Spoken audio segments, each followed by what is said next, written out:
Democracy is government by the people. This means that the people of Athens and city-states will choose who they want to lead and create laws. But at the beginning, nobles were the ones with these powers to elect citizens. As time went on, though, many people, like the merchants, soldiers, and peasants, resented their power. The merchants and soldiers believed that they should have more rights. But, on the other hand, the peasants had to sell their land to nobles. Many families grew poor because of democracy. At times, some people grew power-hungry, and the only way to gain power was by taking it with force. These sort of people were called tyrants. Tyrants would gain power by imposing reforms. These tyrants made some people nervous because they didn't want a mob, and everyone turned on each other. Philosophers are lovers of wisdom. They searched for principles and laws that govern the universe. It contributed to science and Western thought. Their ethics and morality concern the idea of goodness and the establishment of standards of human behavior. One of the most important Greek philosophers was a man who said, "The unexamined life is not worth living." His name was Socrates, and you could find him arguing with people on the sidewalks of Athens during the 5th century BC. Ever since this skunk set up shop here, he's made me work twice as hard. So you say Simmias here is your enemy because he makes you work harder than you did before? Wasn't that enough to make any man your enemy? But an enemy is a man who does you evil, isn't he? Any fool knows that. And a friend is one who does you good. Any fool knows that too. But what a fool does not know is what is good and what is evil. Now, you make better vases and you work harder because of Simmias competition. Do you not? Pythagoras?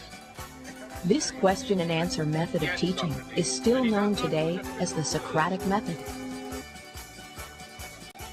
Socrates was one of the first philosophers. He lived from 469 BCE to 399 BCE. He lived in Athens all his life. Socrates was different from most. Many people put all their trust into gods, but Socrates didn't. Socrates was what's called a sophist. A sophist is a person who is accused of undermining traditional Athenian values. Socrates started to question the gods and the Athenian values. He not only questioned the values, but questioned everything. Socrates then created his own method, which is called the Socrates method. This method was to answer a question with a question.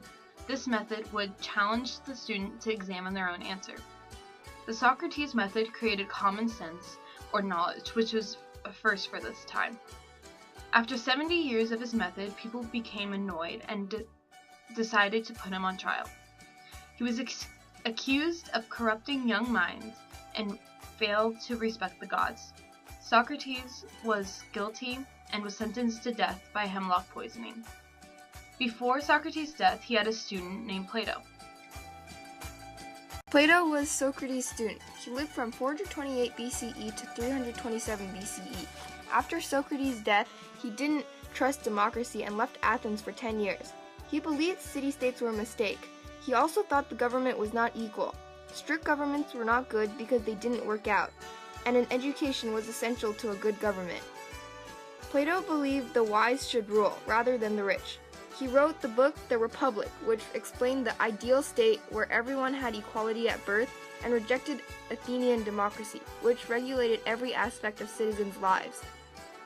Plato believed that there were three types of people: workers, who were the providers of life; soldiers, who were the defenders of the state; and philosophers, who were the rulers. Go. Aristotle lived from 384 BCE to 322 BCE. He was a student under Plato and studied government. Aristotle liked most governments, but was suspicious of others. For example, democracy. He believed that democracy would lead to mob, so instead, he preferred a constitutional government with the middle class ruling, and that everyone is equal under the law.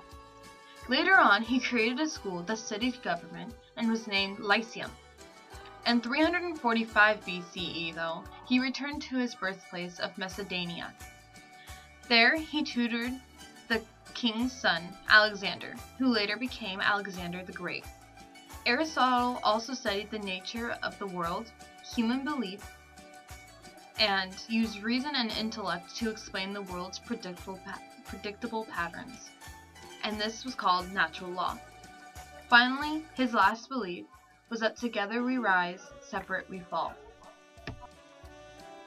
The syllogism, which is a way of figuring out new information from previously verified facts. For example, all philosophers are sexy, Aristotle is a philosopher, therefore Aristotle is sexy. This is a syllogism because if the first and second premise are both true, then the third statement, the conclusion, is true by necessity. If, however, one of the premises is not correct, for example, if it turns out that not all philosophers are sexy, then the conclusion is not necessarily true. Note, however, that it does not make the conclusion false. It simply means that despite popular opinion, being sexy is not a prerequisite to being a philosopher.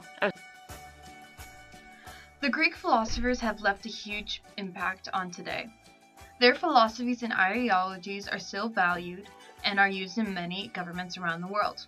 For example, everyone is equal under law, together we rise and separate we fall, equal at birth, and the wise should rule, not the rich.